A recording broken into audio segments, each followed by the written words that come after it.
Malam ini kita pengen nyobain bakso yang baru buka. Jadi ini tuh bakso plus sup daging sapi. Nah, kemarin gue liat cuplikannya di postingan teman. Nah, malam ini kita coba dulu ke situ ya.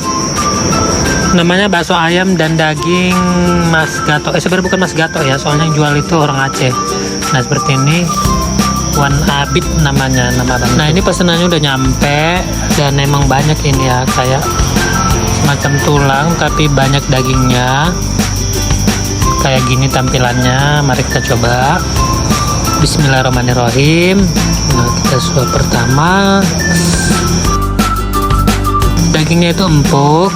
Terus emang selain yang di tulang-tulang itu, dia udah ada juga seperti yang udah diiris-iris di dalam. Jadi emang masak sih. Nah, ini nih.